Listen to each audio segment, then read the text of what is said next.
ये चैनल केवल मनोरंजन के लिए है। हम किसी भी तरह की अंधश्रद्धा को बढ़ावा नहीं देते। एक तूफानी अंधेरी रात दक्षिण भारत के एक राज्य में बने प्राचीन मंदिर का पिछला हिस्सा, जहां हाथ में लालटेन लिए हुए एक पुरोहित खड़ा था। तेज बारिश के साथ बिजली चमक रही थी। पुरोहित ने आसमान की तरफ देखा। घने काले बादल, बिजली और तूफान मानो उसे किसी तरह की चेतावनी देना चाह रहे थे। पुरोहित मंदिर की तरफ बढ़ा। मंदिर के नीचे जाने के लिए सीढ़ियां बनी थी, जहां घना अंधेरा था और बाहर 2 पहरेदार खड़े थे। पुरोहित पहरेदारों के पास पहुंचा और उन्हें देखकर मुस्कुराते हुए बोला, ध्यान रखना। बदले में एक पहरेदार ने जवाब दिया, जी महाराज जी, आप निश्चिंत रहें। फिर हाथ में लालटेन पकड़े पुरोहित उन सीढ़ियों से होता हुआ नीचे मंदिर के तहखाने में उतर गया। अंदर घना अंधेरा था। तहखाना सदियों पुराना नजर आ रहा था। कुछ दूर आगे जाने पर पुरोहित को एहसास हुआ जैसे कोई और भी था उस तहखाने में। उसे दीवारों पर किसी के चलने की आहट साफ सुनाई दे रही थी। कुछ साफ नजर तो नहीं आ रहा था, मगर पुरोहित के मन में डर बैठ चुका था और घबराहट में वो कोई मंत्र जाप कर रहा था। तेजो असि तेजो महिदेहि प्राणम रक्षा भैरवी प्राणम रक्षा भैरवी। पुरोहित मंत्र पढ़ता हुआ उस दरवाजे को खोलने की कोशिश करने लगा। अचानक उसे एहसास हुआ जैसे उसके ठीक पीछे कोई खड़ा हो, जिसकी सांसें हवा के झोंके की तरह पुरोहित के पीठ पर महसूस हो रही थी। उसने पीछे मुड़ते हुए अपनी लालटेन ऊपर कर उसे देखने की कोशिश की और तभी विजय अपने कमरे में बैठा था। विजय, जो कि आचार्य विष्णु प्रसाद का भतीजा था और मंदिर की कई जिम्मेदारियों को संभालता था। ऊपर से तो वो धार्मिक और सेवा करने वाला नजर आता था, मगर उसकी नजर हमेशा से उन तहखानों में बंद खजाने पर रही थी। विजय ने अपने 2 दोस्तों सैम और बंटी के साथ मिलकर एक प्लान बनाया। रात के घने सन्नाटे में विजय, सैम और बंटी, जिनके हाथ में तंत्र मंत्र के कुछ सामान थे। फिर विजय ने आगे बढ़ते हुए वहां खड़े गार्ड्स की तरफ देखा।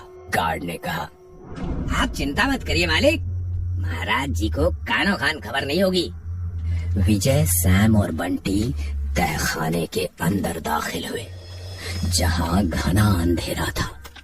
तीनों आगे बढ़ रहे थे कि तभी उन्हें दीवारों पर होने वाली हलचल का एहसास होने लगा, मगर सख्त चेतावनी थी कि उधर कोई नहीं देखेगा। हमें चलते हुए काफी देर हो गई, अब आखिर दरवाजा कब आएगा?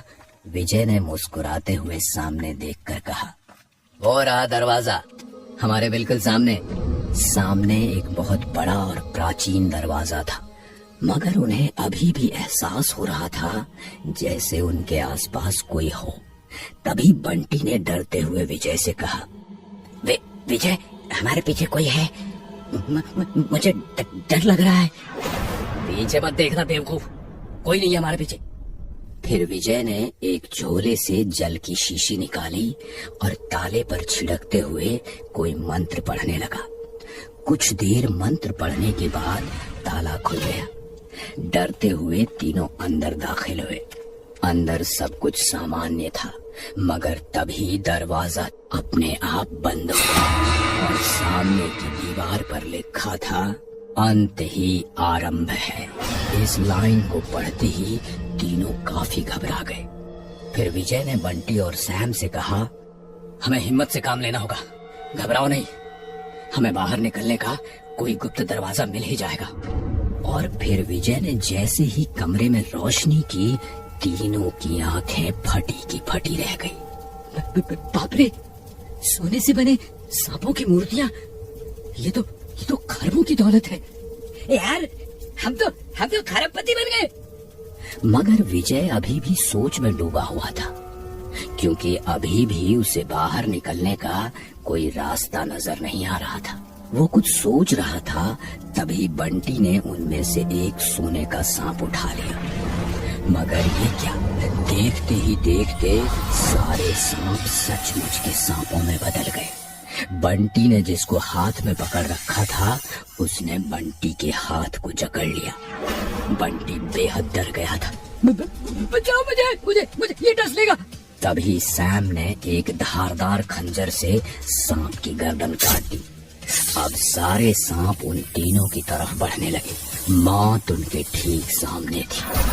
तभी विजय जोर से चीखा, तीसरे दरवाजे की तरफ भागो, जल्दी। किसी तरह सैम, बंटी और विजय अपनी जान बचाकर तीसरे कमरे में दाखिल हुए। वहाँ ढेर सारे नरकंकाल पड़े थे, जिसे देखकर बंटी ने घबरा कर कहा, नरकंकालों को देखकर लगता है यहाँ तो पहले भी कई सारे लोग आ चुके हैं और कोई बाहर नहीं निकल पाया। कहीं हम भी। ऐसा कुछ भी नहीं होगा। ये वो लोग हैं जो बाहर निकलने से पहले ही हिम्मत हार गए। हमें बस आगे बढ़ते रहना होगा। जब तक 7वां तहखाना नहीं मिल जाता, असली खजाना और बाहर निकलने का रास्ता हमें वहीं मिलेगा। तीनों और आगे बढ़े। अब वो एक जैसे दिखने वाले दरवाजों के सामने खड़े थे, जहाँ एक बड़े से पत्थर पर लिखा था, सत्य मार्ग ले जाएगा तुमको विजय के द्वार। जिसने चुना मार्ग लालच का, मृत्यु मिली उस पार।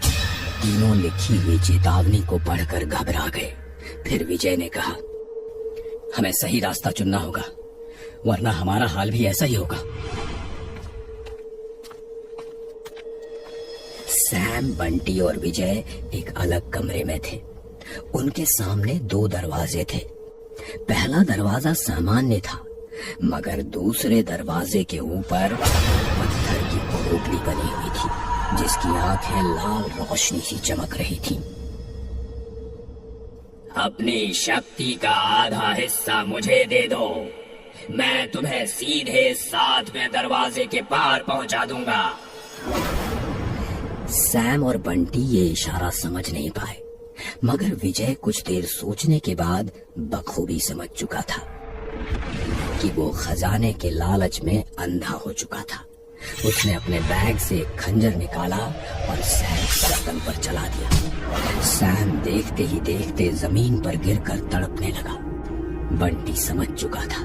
वो कमरे की दूसरी तरफ भागा, मगर विजय का आधा हिस्सा इस वक्त उसके 2 साथी थे, इसलिए उसे अपने दोनों साथियों को मारना था। अब बारी थी बंटी की। विजय और बंटी में हाथापाई हो रही थी। बंटी गिड़गिड़ा रहा था, ये तू क्या कर रहा है विजय? मैं तेरा दोस्त हूँ, मेरे साथ तू। मुझे वो खजाना किसी भी कीमत पर चाहिए। उसके लिए मैं किसी की भी बलि दे सकता हूँ। विजय दरवाजे के सामने खड़ा था और उस खोपड़ी से आवाज आ रही थी, संकल्प अनुसार तूने मुझे अपनी आधी शक्ति दान कर दी।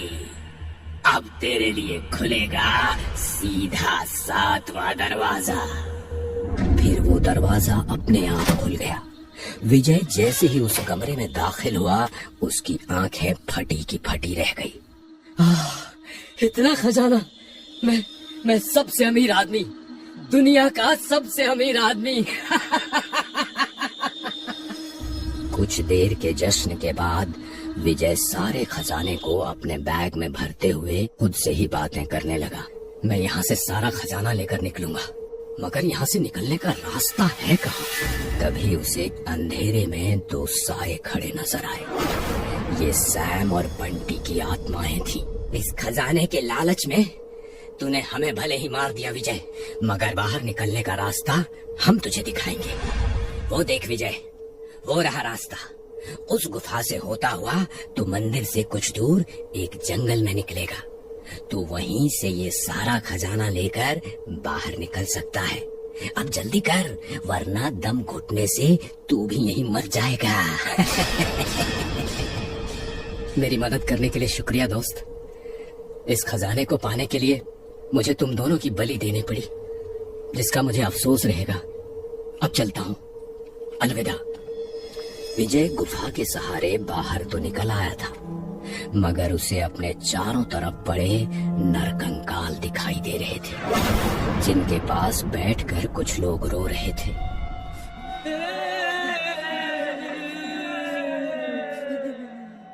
उसका बैग जमीन पर गिर गया था और वो उसे उठाने की कोशिश कर रहा था।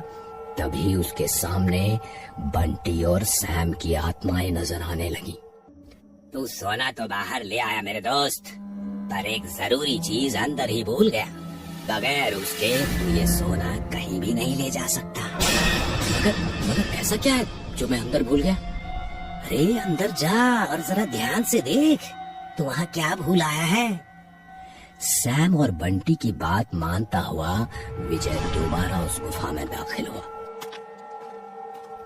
वो ध्यान से इधर उधर देख ही रहा था कि तभी उसे सोने के ढेर के पास पड़ी एक लाश दिखाई दी। विजय पागलों की तरह चीख पड़ा। ये विजय की ही लाश थी और उसकी मौत तहखाने में दम घुटने के कारण हो चुकी थी। खजाने के लालच और अपनों के साथ धोखेबाजी उसके मौत का कारण बनी। विजय अपनी ही लाश खींचता हुआ उस गुफा से बाहर निकल रहा था। उसके साथ सैम और बंटी भी अपनी अपनी लाशों का बोझ उठाए बाहर निकल रहे थे। गुफा के बाहर नरकंकालों का मरघट था, जहां कभी न कभी तहखाने में घुसने वाले लालची लोगों की आत्माएं अपने ही नरकंकाल के पास बैठकर रो रही थी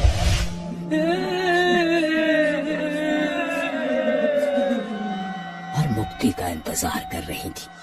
अब इन्हीं के साथ सैम, बंटी और विजय भी जमीन पर पड़े हुए अपने शरीर को घूर रहे थे।